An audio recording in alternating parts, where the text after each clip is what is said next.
Hello, hello. I think I saw Nate and Pam. Hi, Nate. Hi, Pam. Hi, Mary. Hi, Caleb. Thanks for joining. Robin, hello. The new guy hasn't moved. Still in the same position. So, I don't know. Have to check it out. Ah, Crab Addiction is Caleb. Hi. Molly's here and Vanessa's here. Yeah, Nate, sometimes they do that. They'll change shells back and forth a lot. Just make sure you're offering plenty of different shells, because maybe they're just not finding the shell they want. Yeah, we'll do a tank tour in just a second. So maybe they're not finding the shell that they want and you need some different kind. So earlier today, I was periscoping live from some pet stores, just doing some fun, like what's good and what's bad at the pet store. And at the last place I stopped, I found I'm going to walk out there. I found a crab surface molting in the store. And I knew it was going to get eaten if it was left behind. It was still moving. Yeah, it was still moving. So I went ahead and bought it and brought it home. It's in my isolation tank. It's not very bright in here because this tank was initially just set up to be my demo tank for the hydro balls, but it's got decent humidity. No, it didn't freeze, unless you mean Periscope froze. But the temperature was about 74, but I added another heat mat, so that should be bringing the temperature up. But the humidity's in the 60s. I don't think that he's dead. He was surface molting. He was still moving, still wiggling a little bit. So I figured it was worth the $5 to go ahead and bring him home to see if he survives. Chances are not very good that he's going to survive. He wasn't in a great setup, and his body looked like maybe it had like some shell rot or something like that. So, no movement since I brought him home, but that's not necessarily a bad thing, because he looks to me like he's fully shed, and that the exoskeleton is just sort of hanging at the mouth of, no, you do not spray anything on a molting crab. While their body is soft, you could introduce bacteria to their body. You do not want to spray them with anything. So he may just be resting. Once they fully push the exo off, they do need some time to just recuperate. Yeah, just because you saw it at PetSmart doesn't mean you should use it. This tank does not have 6 inches of substrate in it, because this was meant to be in an experiment tank. So it has no crabs in it except this guy. So you can see it has 6.5 inches, but part of that is the natural false bottom that I'm experimenting with. This tank's only been set up a few weeks. I'm trying to prove whether or not the hydro balls work as a... Yeah, we'll get to the tank tour in a minute. It's going to be a while. We're going to be here for like an hour, so we'll get to looking at the tank. Just stand by. So this is my experiment to determine if the false bottom is a good solution. So there's no crabs in here. I just have it set up with the proper heat and humidity. I'm going to let it sit for a couple months and see if any bacteria develops, which was one of the concerns. Cynthia, please stop. You can't periscope. Yeah, we're talking Molt tonight. So the cat's going to be on Periscope. Sorry, I'm on the floor and there's no getting away from her. Oh, do not bite me. Anyway, so once I'm sure there's no bacteria growing down in this tank, thanks, give hearts if you like it. So once I know there's no bacteria growing, I'm going to intentionally flood the tank, and then we'll see if these clay balls dissolve and turn into mud. So nobody was living in this tank. So it was already set up with a good temperature and humidity. You don't want to put a crab in from a dry humidity into a super moist humidity. There's a chance of physically stressing them, and this crab is already physically stressed. Yeah, Caleb, I don't know if he's okay or not. He may die. No, I think it's me moving that you see. My hand is moving. So I just moved him in here because he'll be safe. He'll be alone. It won't be a drastic environment change, and I can kind of keep an eye on him. You think you saw the legs moving? He was moving at the store.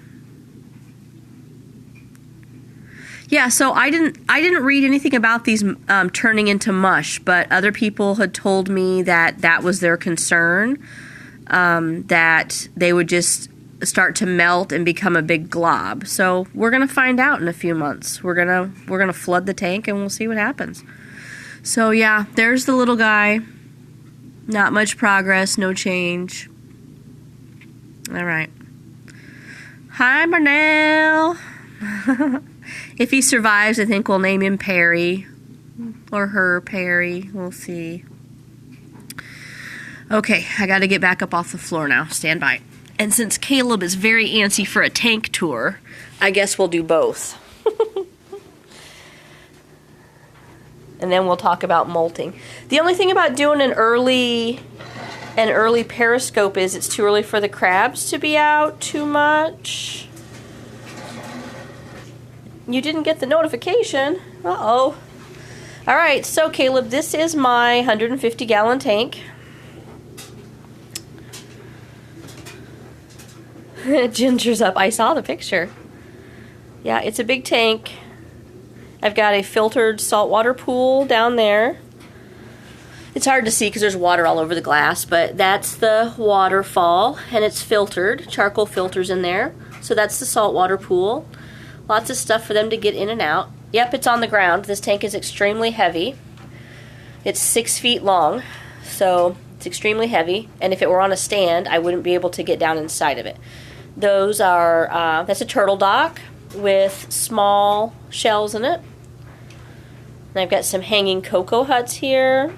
Hi, welcome. I see somebody new. Thanks for joining us. I've got a hanging cocoa hut in the back, some logs, a bamboo tunnel. I just have a regular freshwater pool. It's that one right there, just a regular reptile bowl. I'm going to redo this section of the tank down here now that I've found those grow stones. And it's 150 gallons.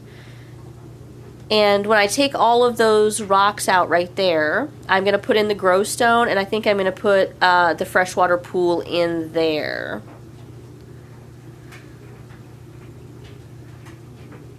Humidity will... What kind of problem? Yep, I'm Crab Street Journal. Most everybody you're seeing here is part of our website or the Facebook group. No, I don't use a humidifier. I get my humidity from the water pools, from moss, and from keeping my substrate damp. So I've got a cork bark, thanks Caleb, I've got a cork bark half log right there that's attached to the wall. Oh, your humidity wasn't right, okay. And then I've got one of those cocoa fiber. It's 150 gallons that we're looking at right now. And then the other tank is 75 gallon. We'll look at it in a second. It's AccuWeather, I think. We can look at it in just a second. So back here is one of those pot liners. Okay, that has all the shells in it. He wants me to stand back. I'm going to go landscape. Hold on. And try not to trip over my laundry. 13 years I've been doing this. I've had this tank half that time. So I have lights above it. Okay, so there's the big tank, and then here's the vertical tank. I gotta go back the other way for this one.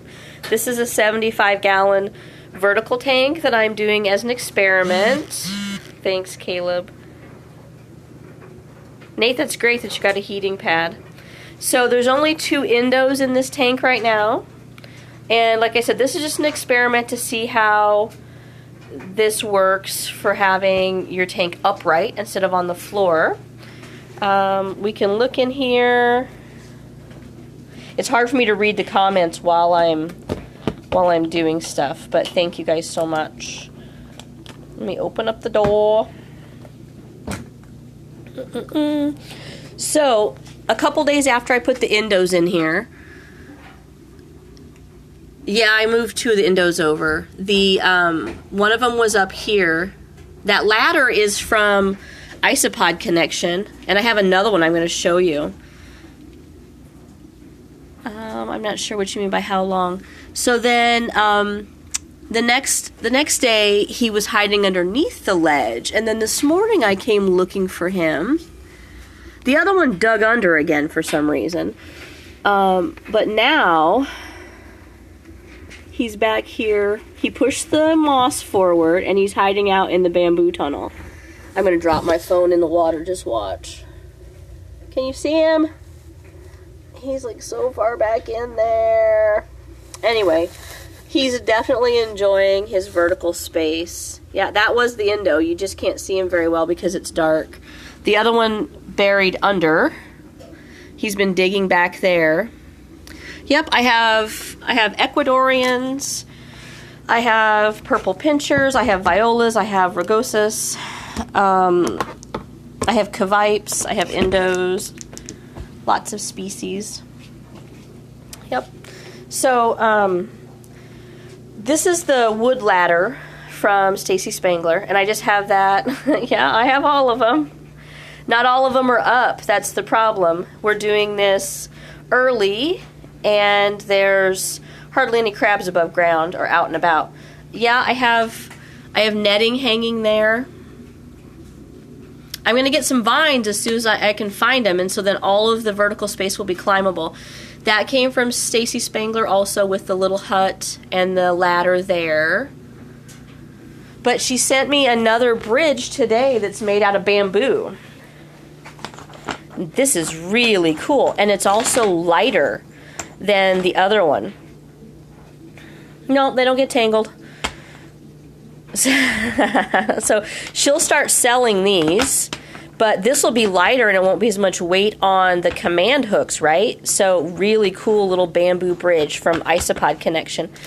She also sent me, yes, well, not in the tall tank. I haven't seen anybody on the bridge. In my 150-gallon tank, I see them on the netting and I see them on the bridge. She also sent me a free sample of pomegranate juice dust, and then she sent me this also, which I think is going to be great for that surface molter. Do they? I haven't put it in yet. So I'm hoping this will be good for the surface molter, some spirulina honey. Okay, just going to move that out of the way. Try to find my chair again. So we were going to talk about molting tonight, and we have a surface molter. It gives us something to look at, but like I don't see the problem with having all the leaf litter and the moss in the tank is that when the crabs are up, it's hard to find them. I did put some food out, so maybe that'll lure somebody out, and I think maybe I'll turn off the overhead. Turn off the overhead light, and that might help some too. Yeah, come out, come out. All right, so let's talk a little bit about molting. I just pulled some stuff off of our website to go by here, just to give me some notes. Hi, Beth. So, from Peter Greenaway, who is one of the better-known hermit crab researchers. I'm near St. Louis. How can you know if a crab is molting or digging for fun? hermit crabs like to dig. So they will, a lot of them dig for fun, especially Ecuadorians. But you have to look at several indicators to see if they're in pre-molt. And some crabs don't really display pre-molt symptoms. Okay. Well, we can jump to the pre-molt symptoms if that's what we want to talk about first. Some things, yeah, they just dig and dig. Some pre-molt symptoms that you might see in addition to digging is loading up on food and water. Like, at times I've seen my crabs, like I had a rugosus, a big ruggy, that was just like, he climbed to the edge of the water dish and stuck his face all the way down in the water and then sat there for like an hour just sucking up water. What they're doing is they're filling up the molt sac or the water sac. So you'll see him drinking lots of water, eating lots of food. They may dump the water dish. If your substrate isn't wet enough, they may dig underneath the water dish and try dumping it. They seem to like to molt under the water dishes also. That's a favorite place. They may get really lethargic, like a crab that's been super active will kind of just like maybe hang out in the corner and maybe even sort of slump just a little bit out of the shell. Not fully, they won't go fully naked. For some reason, there's some new bad information that's all of a sudden circulating that hermit crabs leave their shell to molt, and that doesn't happen. Your guy is swapping back and forth and getting lots of water. So maybe he's looking for a shell that's going to be big enough after he molted to accommodate him. I got my exotics from Germany. You can go on Facebook and look for the group called Hermit Crab Friends Worldwide. It's run by Christian Bachenauer, and he sells exotics and will ship them probably in April. It'll be warm enough to ship to the U.S. again. So they'll get lethargic. Their eyes might get really foggy looking.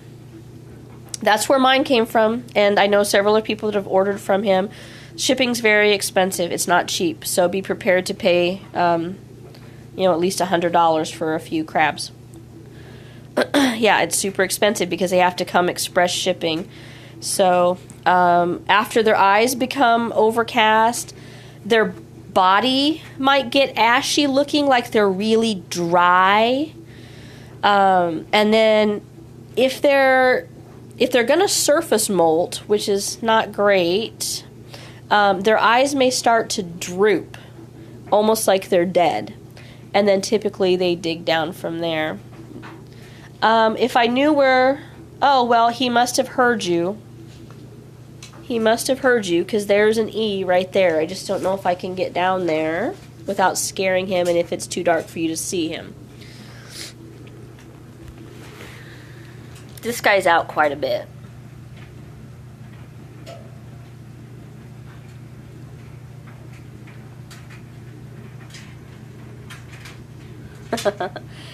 E's are not great to pick up. He will immediately start running, and if I don't hold on to him, he will bail right off the top of the tank or pinch my hand or jump off my hand. E's are not great for holding. They are super busy, super active, and he's like, I'm out of here. Don't want to be on TV. So, yeah, so those are most of the signs of a pre-molt. Your crab should dig down to molt. They need at least 6 inches of substrate for a smaller crab. For your bigger crabs, it needs to be 6 inches bigger than them, basically. So they need to be able to dig down. Yeah, the Indos are usually pretty gentle too. So they need to be able to dig down and be left alone in their little burrow once they finally find a burrow. And they may tunnel all over your tank until they find a spot to settle in and make their little burrow. Okay, Caleb, thanks for joining. See you later. Thanks a bunch. So it's important they have enough space to molt without being disturbed, without other crabs finding them. So that's why we recommend such deep substrate. In the tall tank, I have 9 inches of substrate above the false bottom. So, yeah, so Peter Greenaway's notes on molting is that the pre-molt animal will enter its burrow with their abdomen noticeably swollen by food reserves. Haven't seen your big crab for 2 weeks and you've been adding half an inch a day. Yeah, and that's hard too when you have somebody down and you're trying to add substrate. If you don't know where they're at and you add too much, you could collapse the burrow. If they're already down and there's no other crabs around to get to them, it may be okay to hold off adding more substrate until it comes back up. It just depends on the situation. So, okay. After molting, the animal eats its exoskeleton, which contributes organic material and calcium salts needed for the new exoskeleton. Peter Greenaway says very little information is available in regard to molting of Cenobita.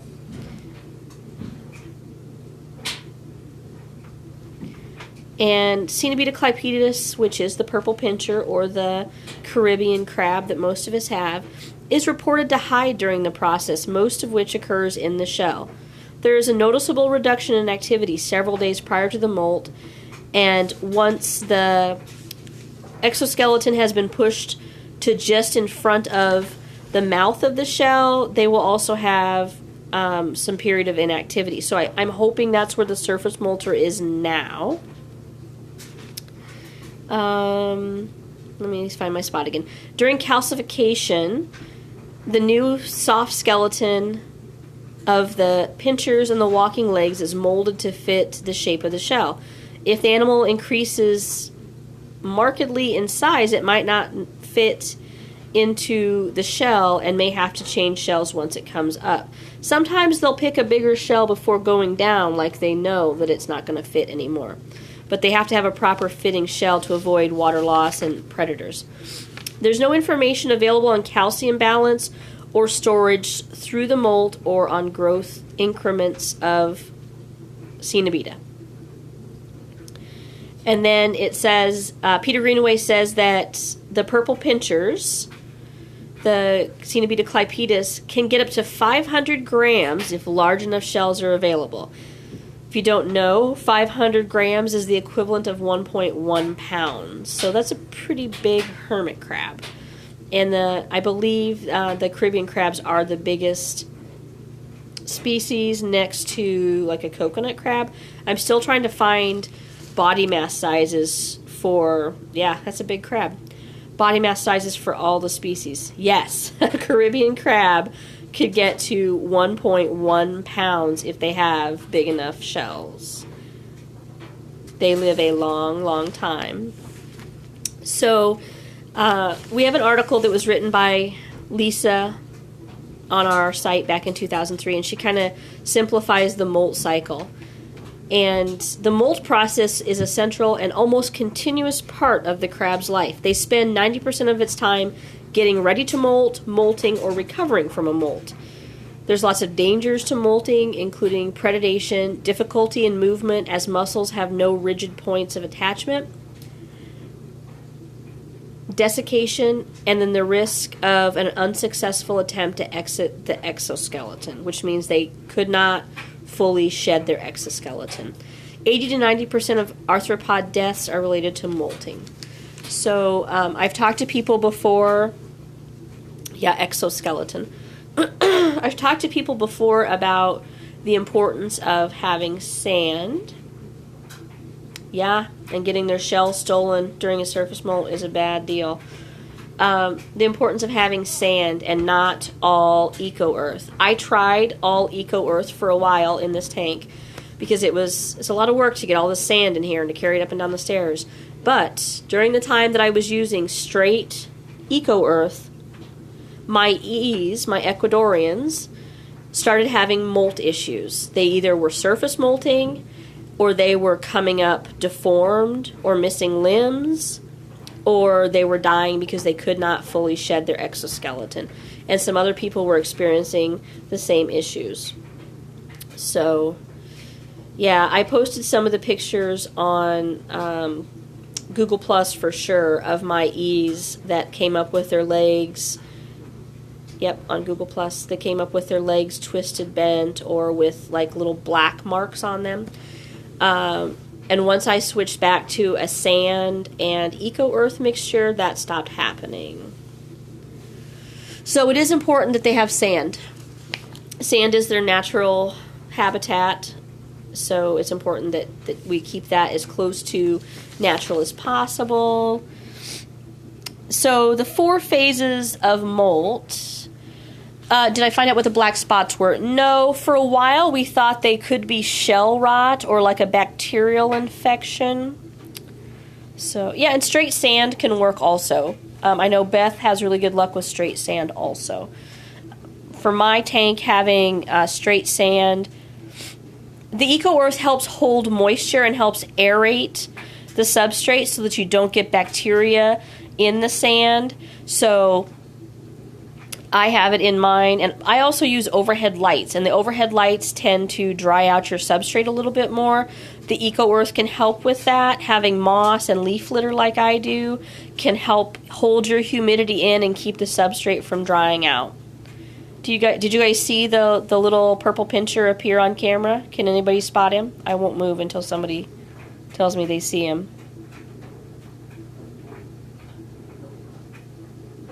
Nate found him. They love that log. They crawl back and forth across there. Let me see if I'll move my paper, and I try to sit up here on a chair because it's more comfortable for me, but then we can't see anything, so I'm going to move down onto my smaller chair. Then you guys can see this guy come across here. Oh, he's like, oh no, I'm not performing for you. So the molt cycle is 4 phases. There's intermolt, pre-molt, post-molt, molt, and post-molt. It's hard to say all of those. During the intermolt, the exoskeleton is fully formed and the animal is accumulating calcium and... No, he crawled around. Calcium and energy stores. This is the longest phase, and this is basically the time in between molts. So that's called intermolt, when they're in between molt and they're basically gearing up for the next one. And when they're little, they molt a lot because they're growing fast. They're like teenagers or little kids. Like one day, it seems like they grew an inch. So the smaller they are, the more often they molt. No, I don't have any strawberries. So you're not seeing a strawberry. He's climbing back. He's on top of the fish net back there. No, I had strawberries for several years, and I wasn't able to keep them alive, so I don't have any. Yeah, the more they eat. Yes, you can have strawberries in the U.S. Mary has strawberries. They're just hard to keep alive. They're very delicate. So, pre-molt starts when the exoskeleton begins to separate from the skin, and the new exoskeleton is forming below. The calcium and other nutrients are being reabsorbed from the old exoskeleton at this time and stored in the tissue of the crab. They're $95 in Australia. Holy cow. I thought they were $10 when they were here, and I thought that was steep. So this serves a dual purpose of softening the old exoskeleton and recycling the calcium for the new exoskeleton. The muscles in the pinchers and limbs then shrink in anticipation for when they are going to be pulled out of the narrow joints of the old exoskeleton during molt. And she's got them for $18 in Tennessee. Molting occurs as the exoskeleton cracks and the crab pulls out of it backwards. The new exoskeleton continues to form and is pale and soft. Bloating with water is responsible for the increase in size after a molt. So in the case of a land crab who may not have access to water directly after molting, this water either comes from shell water, which they carry around with them, or water accumulated in the blood and water sacs during pre-molt. The water pressure is used to stretch that new soft exoskeleton into a larger form. And then after a little bit of rest, the crab eats its old exoskeleton as a source of calcium and other nutrients. So let's hope that's what my surface molter is doing right now. Can you guys not hear me? Vanessa says she can't hear me. You can. Okay. She left and came back. So post-molt occurs as the new exoskeleton hardens through the two processes of tanning and calcification. And the tanning is a chemical process where proteins form chemical bonds between each other to form a more rigid structure. Calcification is the process of putting calcium into the exoskeleton. Also in this phase, the muscles grow back to their natural size and excess water is lost, leaving room for further growth throughout the intermolt. Your battery's low. So they're still growing underneath that skin in between molts. So water is really important to the molt because water pressure is what drives the expansion of the new exoskeleton. So it's very important that they have their humid environment and have access to water that is deep enough to fill their shells. They also make their blood saltier during a molt to have water gain necessary for expansion. That's why a saltwater pond, an ocean water pond, is necessary to molting. All crabs have to have salt water for the molt process. So we talked about all the pre-molt symptoms already. We talked about how often, it's just so super stressful for them. It's like giving birth every time they want to grow. Molting occurs more often in small crabs. As the crabs grow and age, molting begins to slow down and occur less frequently. That's why you may see like a jumbo crab may only molt every 18 months or so. But the better diet that they have, the faster they're going to grow, the faster they're going to molt. Hermit crabs can delay molt for a period of time, but not indefinitely. So what happens is, like this guy I've got right now, he's probably put off his molt as long as he possibly could because he was in being, gathered off the beach, in transit, at the pet store, and he finally gave up and had to molt and ended up pulling a surface molt in the store in poor conditions. Surface molting is not normal behavior, but I know somebody who had all of her crabs surface molt and they were always fine. She always put them in isolation, which isn't really necessary to do. But if you have surface molters, you have to protect them from the other crabs so that they don't eat them while they're vulnerable. Another thing that can happen during molt is the regeneration of limbs or eyes. So crabs can drop limbs if they need to. They may have had a limb pulled off in a shell fight.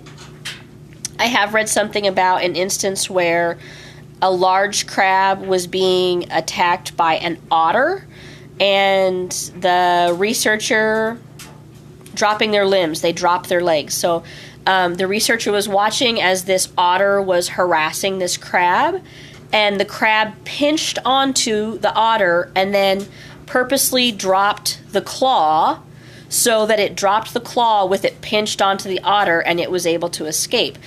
The researchers said it wasn't pulled off. It was clear that the crab did it on purpose. So they may do that as a means of getting away from a predator. And then a little gel limb it almost looks like a little like gob of snot almost, will grow where the new limb is going to grow in. The first molt, after they lose a limb, the limb won't be full size again. It may take a few molts for that limb to get back up to regular size. trying to regenerate a limb may possibly cause more frequent molting because they're trying to get that limb back. They can also regrow their eyes in certain circumstances. I don't know if the eye is completely clipped off. I don't know that it can come back. But if the eye is just damaged, like the end of it is damaged or looks like I had one that the whole end of it was white, like a pimple, and that can grow back after a molt. They don't really see as well as they smell things anyway. They really interact with their environment a lot more on smell than by sight. So I don't think it's that big of a handicap to them if they're down to just one eye. They seem to get around just fine because they smell their way everywhere with their antenna. That guy just decided to go back to sleep back there on the netting. Just chilling out. Chilling out. I did put out food, but like I said, it's early, so nobody really seems to be up and about. There's that guy. There was the E who's back over here. And then I saw one of the smaller pinchers. Don't know that. I'm not saying they can't see, but they rely more on their sense of smell. They definitely can see, and they can see shadows. And to them, anytime the shadow moves overhead, they assume it's a predator. So that's why they hide every time you get near the tank. Let me see if I can go over here. I really need to get some time to try to clean the glass in here, but I've been busy. And I've been sick. There he is. I was so tired after I got home. I tried to take a nap, and I couldn't nap. Somebody's down there in the leaves, too. Do you see the leaves moving?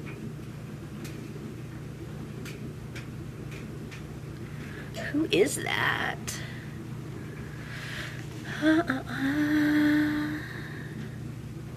It's a monster!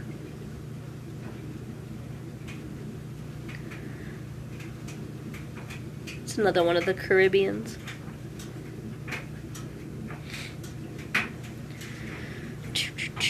One of the Cavipes was over here by the saltwater this morning, but I don't see him now. They like to hang out in the rocks.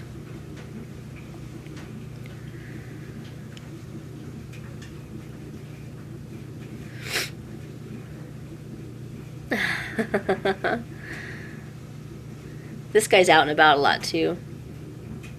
What is a Cavipes? That's just another species of crab? I don't know. They're brown. They tend to be more brown.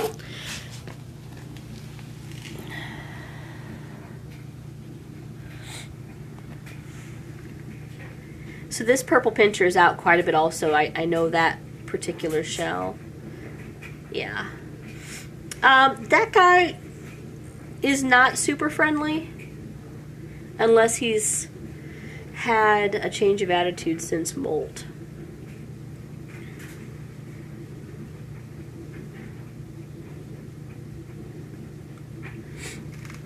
Did you see that?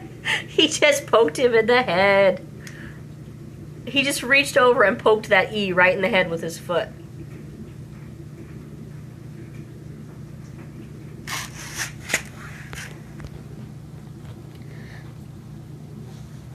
It's like, oh, I want to come up here in the hammock, and you are right in my way. I'm just gonna walk right over the top of you. Don't mind me. Oh, he's not even messing around with antenna wars. He's just gonna bulldoze right over the top of him.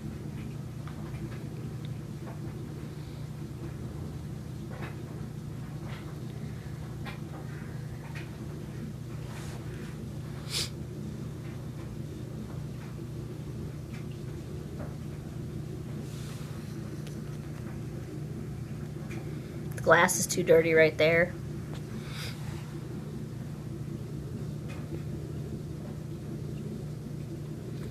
Yeah, he's headed to the cocoa hammock.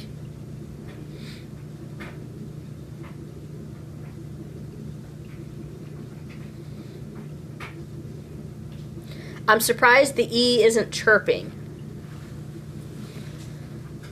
voicing his annoyance at being treated like a rug. Yeah, he's big. I love the isopod connection. She makes the best stuff. I saw that, yeah. Somebody else was talking about that, about their crabs being underground and and chirping away, which is how they communicate, so it's not necessarily a bad thing, but it's kind of weird when you hear it coming from underground. He's like trying to pull back into his shell, but like a typical E, he's in a shell that's way too small. And he's just like sitting there. He's like not climbing all the way over. He's like, I'm just going to sit here with my feet in your face.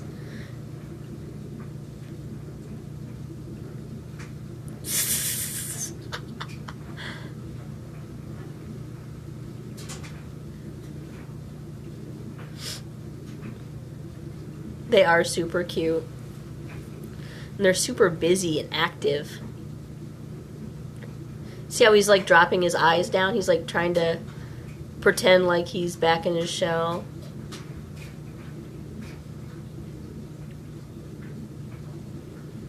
Just chatting underground. That's funny.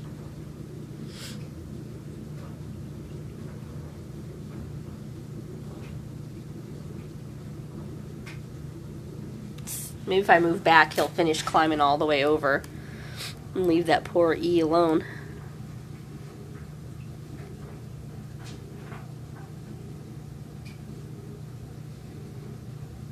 The E could just move also, but clearly he's not going to do that either.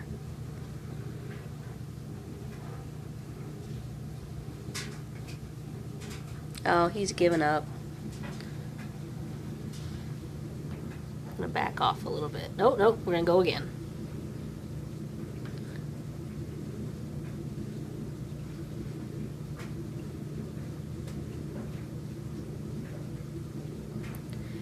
Some of them are. The one holding the fishnet is fine, and the one holding that long ladder is fine.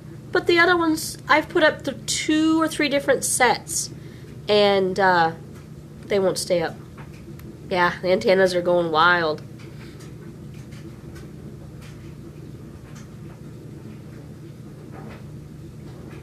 So I don't know what the deal is with those things. I've never had such a problem before.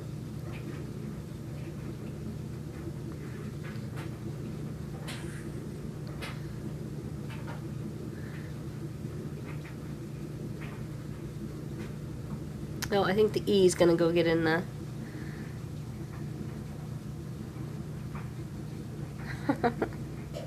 He's going to get into the hammock. Yeah, and like you can see, I have them in here. They're fine. I have the exact same thing in here, and these have been in here for several months, and they're completely fine.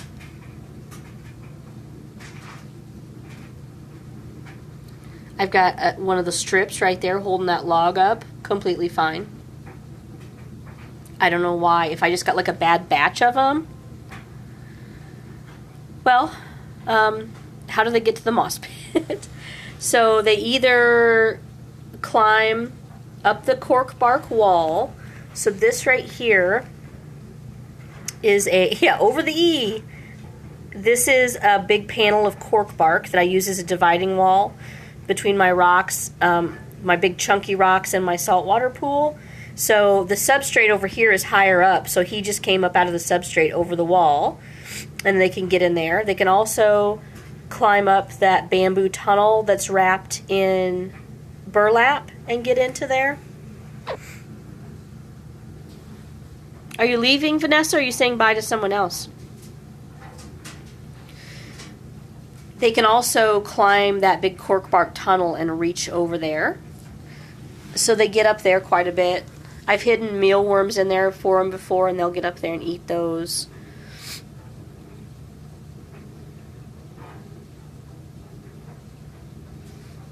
Yeah, they have tons of places. I've got can you see the hanging cocoa hut back there? I think you heard the paint can. I sit on a paint can instead of my chair, and I moved it across the floor. So sometimes one of the endos like to hang out in there. Nope, I did not boil it. I think I had it in storage for a while because I found it someplace. And no, I didn't boil it. There really shouldn't be a reason to, unless you think it's been treated with something. They both go. Yeah, he retracted down into the... He's down in there. There's another... Thank you. Megan, did you see the 75-gallon tank, the vertical tank? There's another little... There's a little... Woo! He's grabby, too. He's grabby, too. He about got me. There's another little guy. So there's a couple purple pinches there. Okay. I won't show it again if you already saw it. And there's usually... They really like to hide in between this cocoa fiber and the wall down in this leaf litter. This guy hangs out in there a lot. Usually the violas are in here too, but I don't see them. This guy right here... Is this the one? No, I don't think so. The one... They're all so busy. I don't really have anybody that's chill enough to let me hold them right now. The one that I brought upstairs for the Easter picture had regrown a leg, and I wanted to show you guys how the leg was still slightly smaller than the other ones. But I don't see that guy right now.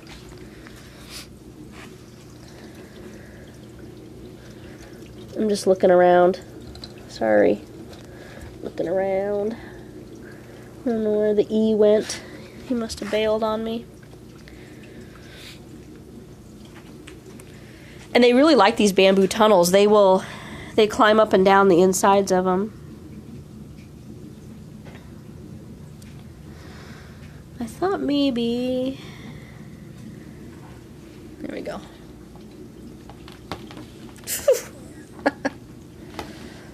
You think they'd rather stay with me? Yeah. He came out and then he immediately bolted.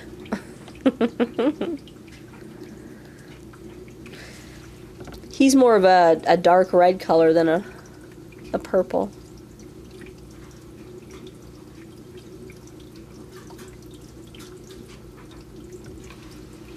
The Cavipes are really pretty mellow. If I could find one of those little guys for you, I could get one of them out, but they're hard to find because they're so little. That one is not a jumbo. No, he's just considered a medium-sized crab. He's really not that big. If you realize that species can get to over a pound. I'm looking for my... Where is my flashlight?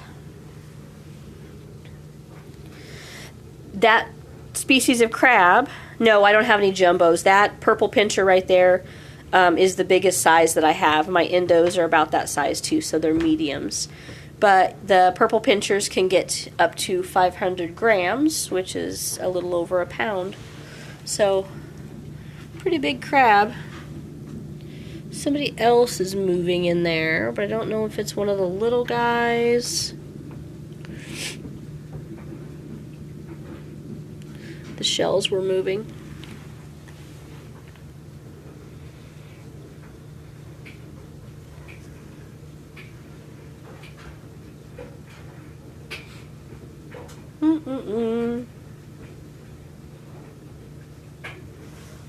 I think that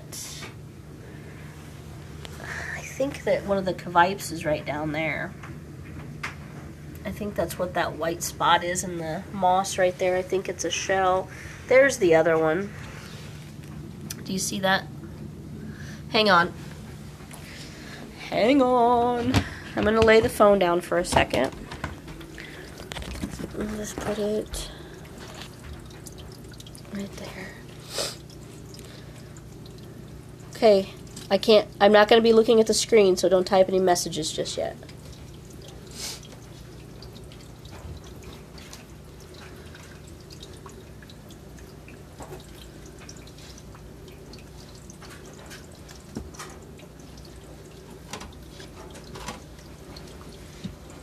hard to do.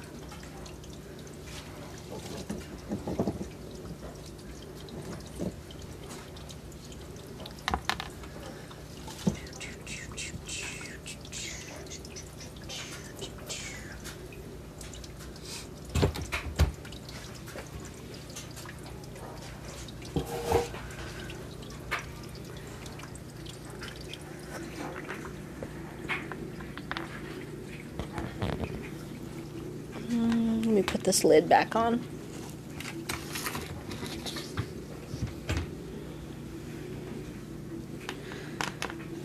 So, you can see, compared to my thumb, he's quite small. Yeah, these guys are all really tiny. My Cavipes are all really tiny. And I don't know how many of them ended up surviving, because I lost so many out of the first batch because of customs. Maybe. They're almost like a bluish gray when they're small, but they get brown as they get bigger. I just don't know if he'll come out. Some of the other ones are a little more friendly, but I don't see anybody. I don't want to force him to come out if he doesn't want to. I'd rather he come out on his own. Yeah, I think the blue violas are a little harder to come by than the blue violas.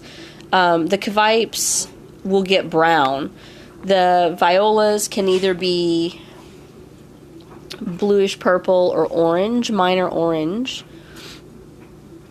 I really like this shell too. It's kind of a unique shell. He might come out if I put him on my hand.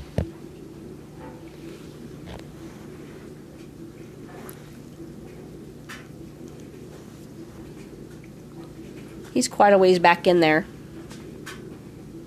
It's got plenty of room.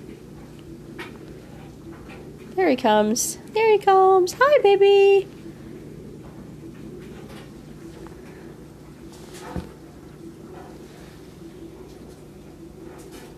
I love their eyes.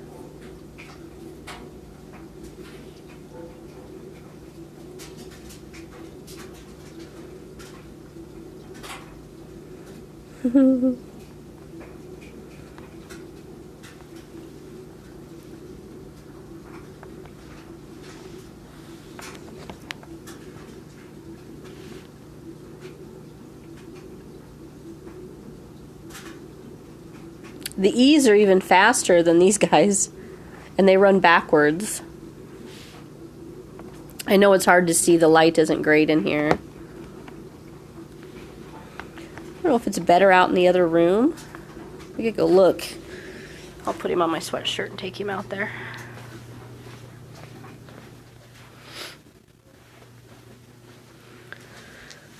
Doo-doo.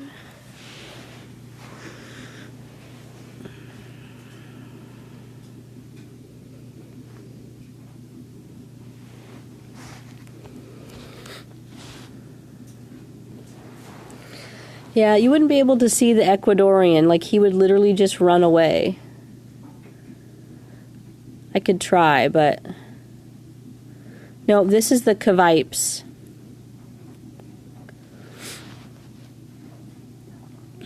I don't know where he went, Caleb. He was out, and then he boogied out.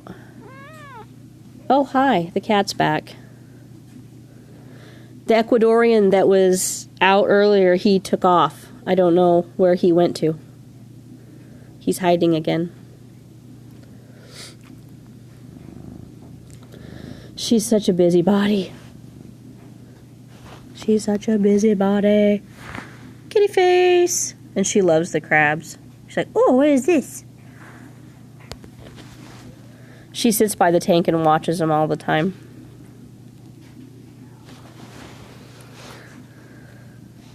Is that your cat, Tucker? of course, she's blocking the light. Just chill. Just chill for a minute. No. No. No. Be nice to the crabby. No. No. She is the worst. If I'm trying to take pictures with them, she like comes and parks her big butt right in the pictures. She's ridiculous. She's supervising.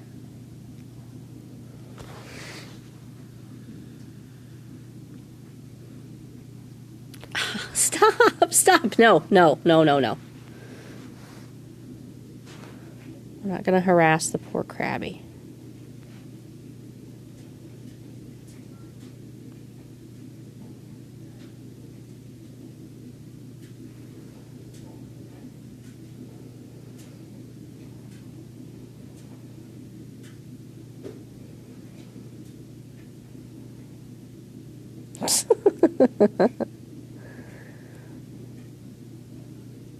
I thought maybe he would come back out.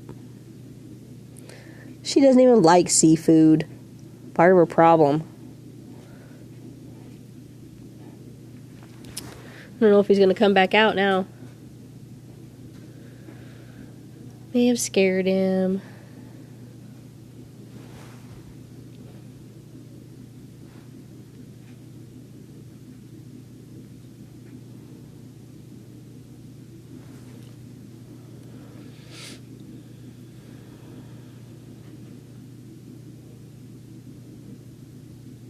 No, leave it alone. No, no, no.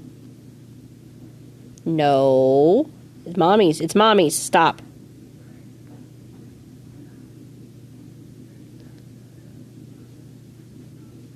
Stop.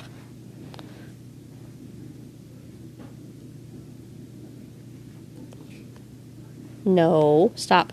It's mommy's.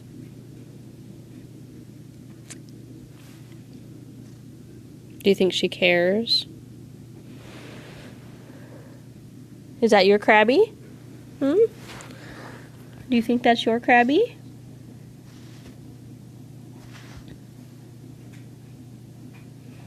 No. It's mommy's. No. No, I'm not going to pop her paw.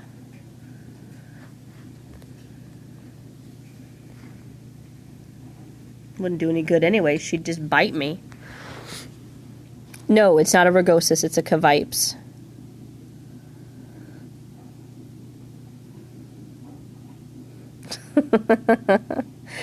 I'm glad she amuses you. Last night, I almost had to come to fisticuffs with her over my Girl Scout cookies. She decided that she wanted them, and she, like, shoved her face into the tray, and I had to wrestle her back.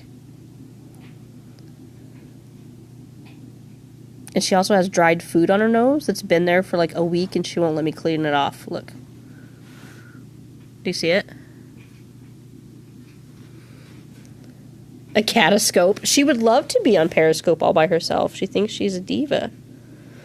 Okay. I don't think this little guy's going to come out, so I'm going to get him back in the tank. I don't want him out too long. We'll look and see who else is around. You'd watch my crap. My cat. Oh, he's like, oh, we're moving. Hold on. Don't jump. Don't jump. Let's try here. Okay. He was afraid of the cat. The light's just not very good in here is the problem.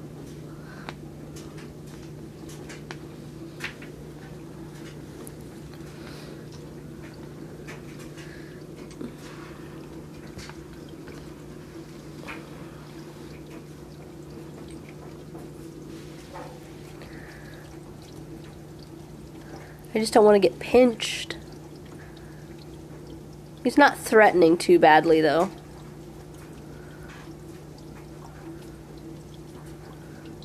Alright, I'm going to put him back, so hold on.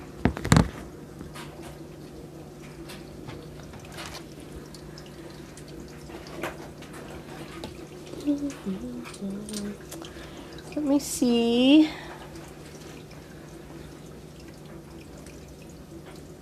somebody's digging underneath here. I can hear that.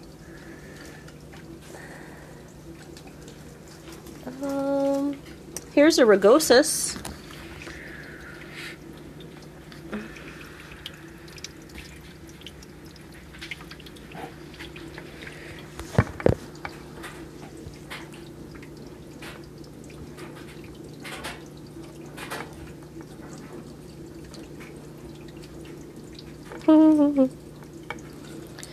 This little guy's busy too.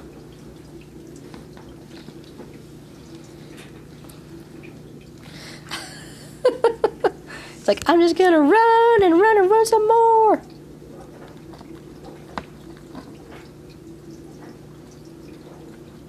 Oh, don't run into my hand. He like wants to bonsai off the edge.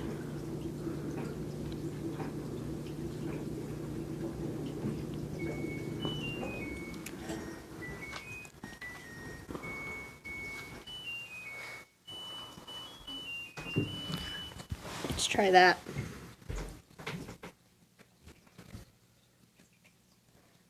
That was the washer. But you were close. I told you it's always running. Always, always. That's a pretty good view of him. Now, is he going to just bail off the net or is he going to go all the way around?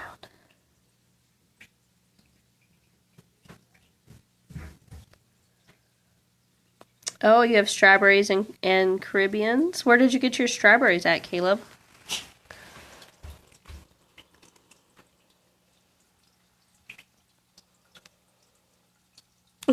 Incoming.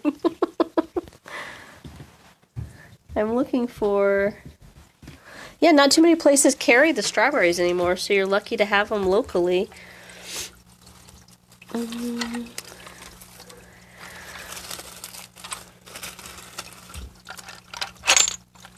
Who else is down here? They're one of the little Caribbean guys. I didn't see anybody else. I don't know where that E went. He got out of Dodge pretty quickly.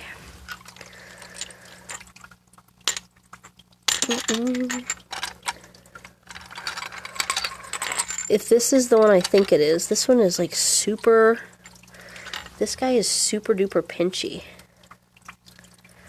There's one of them in this green jade turbo shell. Is like super hostile. Does not want to be picked up.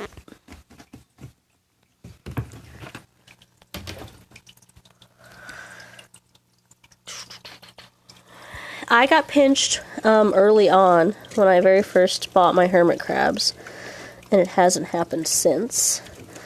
And I'd like to keep it that way.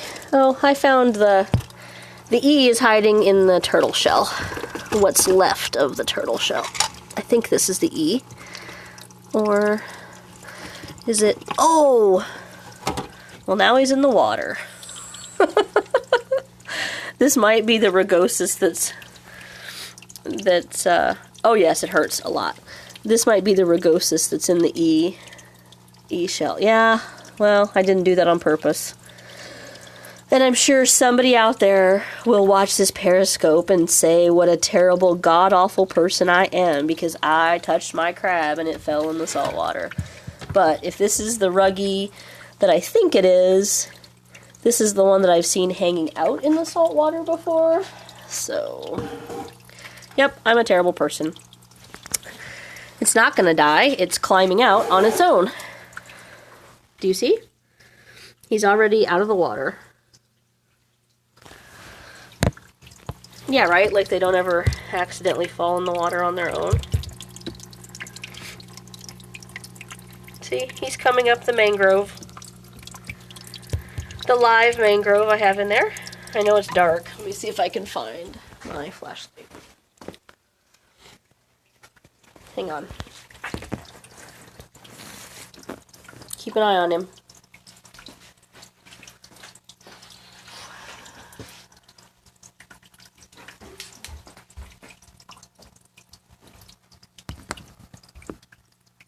Can you see him down there?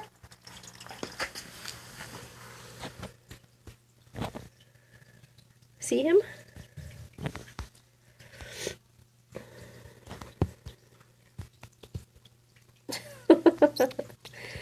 I'm torturing my crabs and you're saying it's fun.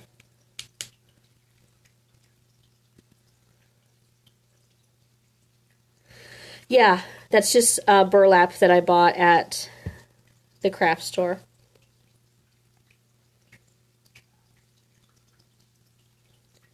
Ruggies are really easygoing too. Yeah, this is like an LED flashlight. Let me get it turned around here where I can control it a little better.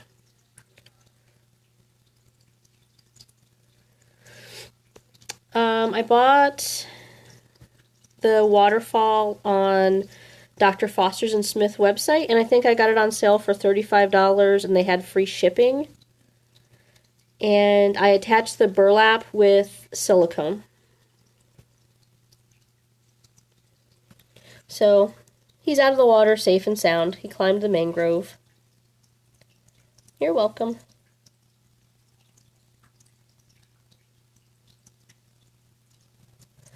Beth, I'm glad you're liking it. So today was the first time that I went out and did periscopes from pet stores. That's something that I want to keep doing. Caleb, that would be great. What we're going to try to do is... Mine stays on top but opens for the pump. I'm not sure what that means, Nate. So what we're hoping to do is to get... Tomorrow, you're really motivated. The waterfall stays on top? Sorry. So, what I want to do is get a group of people together who are willing to go out and do live periscopes from their pet stores and either highlight what is good or bad about the setup in the store. You have to be able to conduct yourself politely and not cause trouble in the store, but I don't know any other way to get some of these pet store chains, thank you, to pay attention to our request for better care in the store. But if we start doing pet store shaming on Periscope and Twitter using the hashtag pet store shaming and go in and show the poor conditions in some of these places, especially the chain stores, like where the corporate office just won't allow for any changes in the store. Maybe if they get enough bad press on social media, maybe they'll start listening, because trying to talk to them and convince them to change has gotten us nowhere. We've been working on that, since Vanessa started the sites in 1999.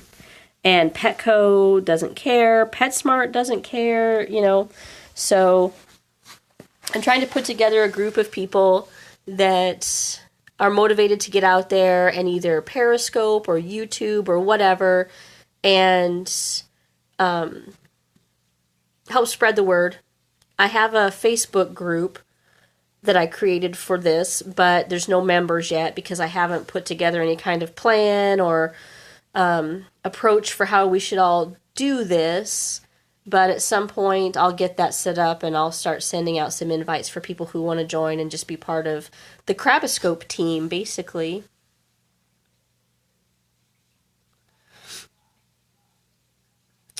These are oak leaves that I collected off a tree at work.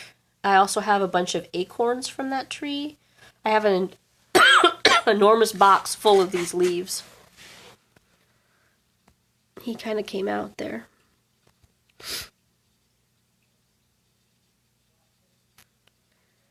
You see? They love acorns. They do. Yeah, so see, you could join the team and get out there and do some periscopes. You don't have to show your face on Periscope if you don't want to. And the more that you do the periscopes, the easier it gets. This is that bonsai tree that I was telling you guys about in the store that I have. I just have the fish net draped over it, so it's a little harder to see.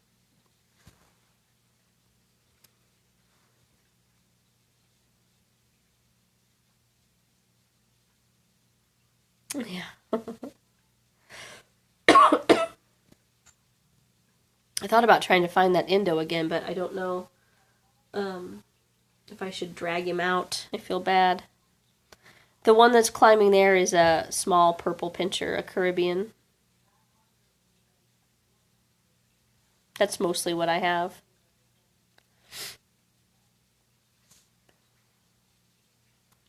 Just looking around for moving leaves someplace, but I don't see any more. Yeah, he's trucking along. Yeah, Beth, whenever you want to do one. If you want to do one next weekend or the weekend after. Caleb, would you like to do that for us? We do our periscopes. I do this periscope every Saturday night. But I may switch it to Sunday, I'm not sure. But I mean, we've seen my tank over and over again, so I think it would be fun to have some different people out there who wanted to do a Crabiscope and want to show off their tank and talk about their crabs a little bit. Yes, I have a sinus infection. I'm sorry. So, and maybe if you have questions and you want us to look at your tank and give you some feedback, we could do that. Caleb, are you a member of our Facebook group or our website? Oh, you have a cold too. Yeah, I had a head cold and then it turned into a sinus infection. So Caleb, if you either come on Facebook and join us under the Land Hermit Crab Owners Society group, or come to crabstreetjournal.org and sign up, we can coordinate.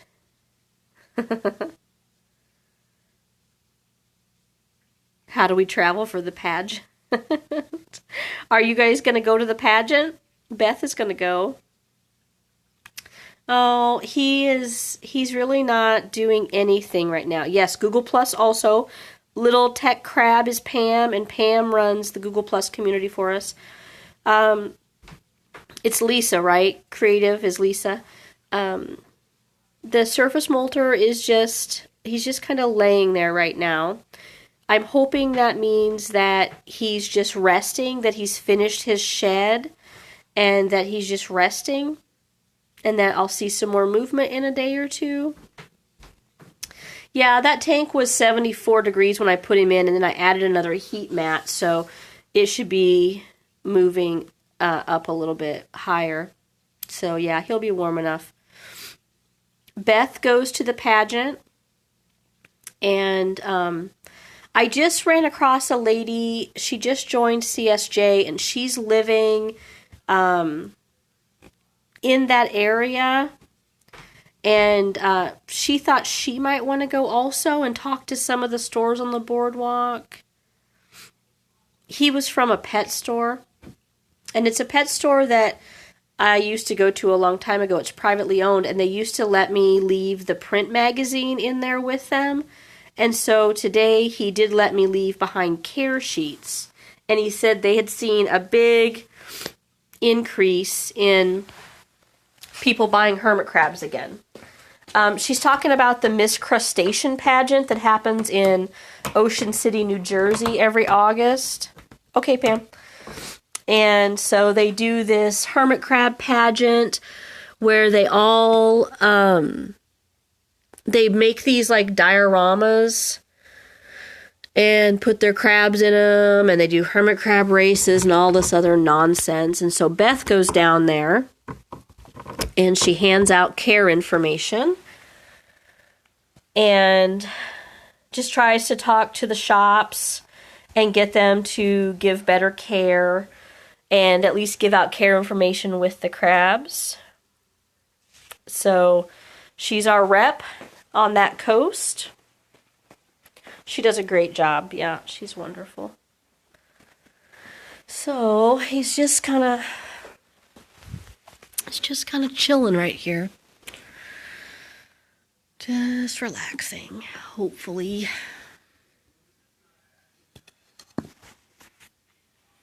I just don't see any movement at all. No, but he was moving at the store. Well, it's entirely possible that he's dead, but after they fully shed, they need to just be still, basically. No, I'm not going to check because that'll just kill him for sure if I keep messing with him. Yeah, that's the shed exo laying there. So it was still moving a little bit in the store. So I knew he was back there. And if he's fully shed, it's now that resting phase where he needs to just rest up, regain his strength, and then start eating the exo. So if he's at that point right now, hopefully he's just resting, and then within a couple days he'll be up and ready to start eating that exo. Once I see some movement, I'll get some water dishes in here for him and some food. But yeah, there's no point in messing with him and trying to see. No, it's once he's molted to this point, the best thing to do is just leave him alone. Burying him isn't going to do anything except cover him up with sand and potentially suffocate him. This ISO is a 10-gallon, but Marnell, this wasn't really meant to be an ISO. It's the experiment tank with the hydro balls in it. So it was already set up with a good temperature and a moderate humidity because I don't have the humidity super high in here yet, and I don't want it to be super high for him because he came from a really dry environment. So it's like 64% humidity in there right now. So when you have a surface molter, the best thing to do is to, if they're in the main tank with other crabs, is to put some sort of barrier over the crab itself to protect it from the other crabs. You don't want to pick it up if you don't have to. You don't want to move it around. You don't want to poke it. You just want to protect it from the other crabs. Sometimes you can put just like a bowl or something over it and just try to monitor it. Ow, stop biting me. You don't need to be on camera. I lost my train of thought. Oh, if they're really determined to eat the molter, they will burrow in from below and get to the crab. But unless you know you have no other crabs down, you can't push a 2-liter bottle down into the substrate unless you know there's no crabs down there. Hydro balls are these little clay balls down here that are meant to allow for natural drainage and absorb excess water. So they're little balls, hollow balls made out of clay. And then there's moss on top of it. So this is meant to, if you were to have a flood in your tank, that the water would collect down here and keep your crabs safe. So if you had a crab up here that was molting, the water would pass them by and drain down below them. But there was concerns about these balls melting, so I'm testing that. Flooding usually happens from people putting big pools in their tank and they're not set up properly and they leak and they flood the tank. Or you have a fogger or a mister running and it gets out of control and it floods the tank. In 13 years, I've never had a tank flood, but it's becoming very popular to instruct people to install these big, elaborate filtered pools. And most of the people that are being instructed to do that are kids or first-time hermit crab owners who have no idea what they're doing and end up flooding their tanks. And then the answer to that is, well, just in case it floods, put in a false bottom, which is a good idea if you know how to do it right. But if you don't do the false bottom right and you don't have it in there so that it's fully flush, the crabs can dig down, get stuck in between the glass and the false bottom, or actually get all the way past it and get stuck underneath the false bottom. So the false bottom that they're suggesting has to be done the right way. And I'm sorry, I don't think 12-year-old kids are capable of properly setting up a false bottom. So, Nate, I think you're hallucinating. So I wanted to find an alternative for people who still want to have large filtered pools, but not have a plastic false bottom. And so that's what I'm trying here. It's hydro balls, and then sphagnum moss, and then the substrate on top of it. So it should allow for the water to drain down if it needed to. So I was told that these hydro balls may melt into a big clay lumpy mess, or I may get bacteria down here because of lack of airflow. So I set this up, and this is going to be my experiment tank. It's only been set up for maybe a month or so, a couple weeks. I'm going to let it sit for a few months and then see if I get any bacteria going on in here.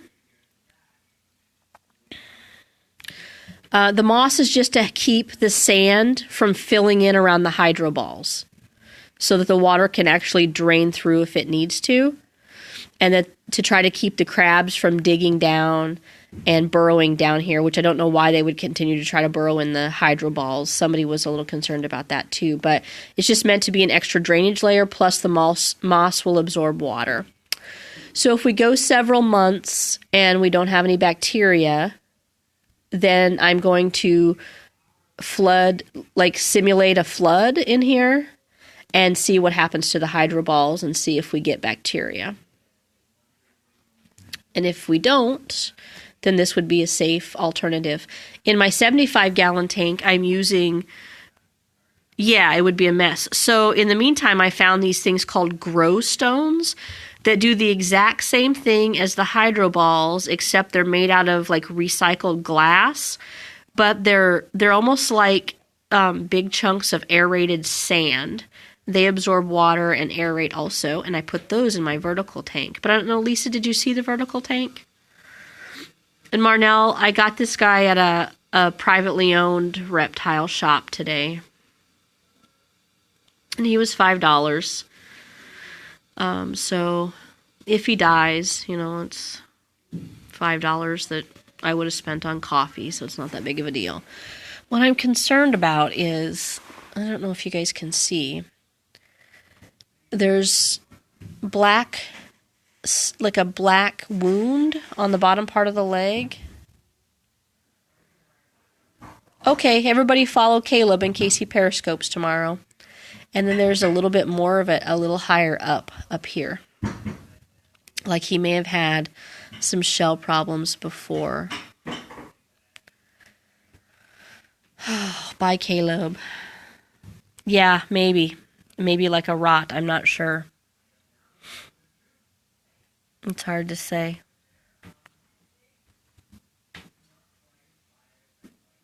Caleb's supposed to come over and try to join the Facebook group. Well, before I go, I'm going to show Lisa the 75-gallon tank and the grow stones over there. Just have to ignore my messy laundry room. All right, so I probably went too fast. Sorry. Focus. Just tap on his name and you can follow him back. I hope so. So, yeah, this bottom door keeps popping out, so I'm going to have to do something at the bottom so that it stays in a little bit better. But, so down here I have, it's 6 feet. So down here I have a thick layer of grow stone, and then the moss on top of it, and then I have 9 inches of substrate. Oh, and it looks like the piece of pepper I put in there molded, so I got to get that out of there. I bought some live mangrove, so I've got those things you see sticking out of there are live mangrove seedlings. So I've got to swap them out tomorrow and change the water on those, but I just bought those. I'm hoping that I might be able to keep those alive. Well, they look all right, but I don't know. I'm not great with plants. So they may end up dying anyway. but I'm going to try. Yeah, he may be gone. If you swipe up, or Nate, go over like down here where the little people thing is and tap on it, you might be able to find him down there.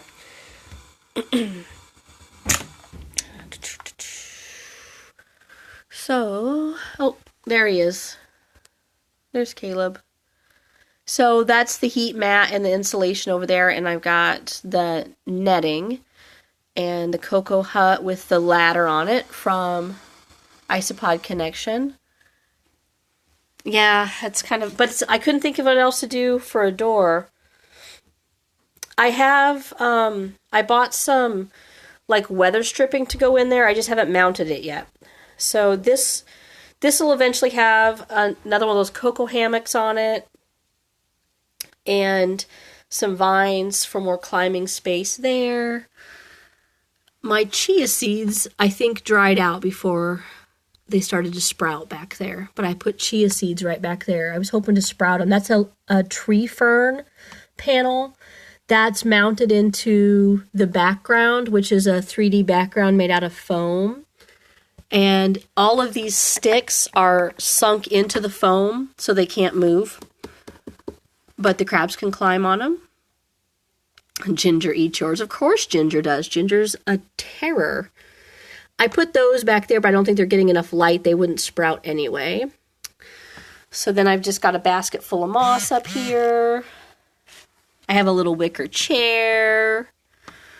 And then another basket of moss down there. And one Indo that's still above ground. The other one like burrowed down after I put him in here. The other Indo is inside this bamboo tunnel.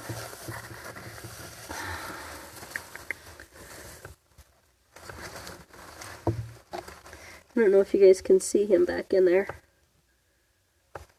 Probably not. Let me see. I can't see your comments right now. There he is. My hand's covering the screen, so I can't see your comments. But after 4 days in here, I found him up on that ledge asleep. And then when the lights came on, he went underneath it and perched underneath it and was there for a day or so. And then now he's down in that little tunnel. I need to re-wet his moss and put it back in there in front of him so he's got it. But that's the 75 gallon again for Lisa. Thanks for tuning in, guys. Wouldn't that be perfect?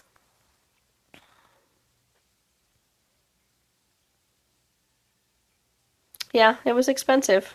I tallied it up, and it was well over $300 for all of this. It wasn't cheap. But that's okay. Alright guys, well thanks for tuning in. Thanks for joining me today, and of course I'll keep you posted on the surface molter and let you know how he's doing. If you haven't voted in the contest yet, we have a couple more days of voting. So we have the coloring contest. Thanks, Kayla. Bye-bye. We have the coloring contest for you to vote on. We have the calendar crab contest for you to vote on, and the Crabitat of the month for you to vote on. And all voting ends March 7th at like 9 p.m. Central Time. So make sure you go over to CSJ to vote, or over to our Google Plus community to vote on the coloring contest. And then we're also running an Easter egg hunt contest for this month, in addition to the other two contests. What's my face look like? Well, my makeup was running off earlier, so it probably doesn't look very good. The Easter egg contest. That is related to Pinterest. And so what you have to do is follow us on Pinterest and then go to our website and start pinning our articles. If you pin the mystery article, the Easter egg article, which Vanessa has already chosen which article is the Easter egg, At the end of the month, on the 27th, on Easter, I'll take the names. I don't think I did, Nate. Hold on. I'll take all the names of the people who pinned the mystery article, put their names in a hat, and randomly draw someone, and they'll win a $10 a t-shirt. The Shelfie, let me take a Shelfie t-shirt is the Easter egg contest. The coloring contest is the Amazon gift card. Yeah, you get a t-shirt for winning the Easter egg hunt. Beth, think of Pinterest as like an online scrapbook. You make a board, like if you were going to get married, you would make a board for wedding stuff. So like I have a board that's hermit crabs. I have a board that's crabitats. I have a board that's products that are safe for hermit crabs.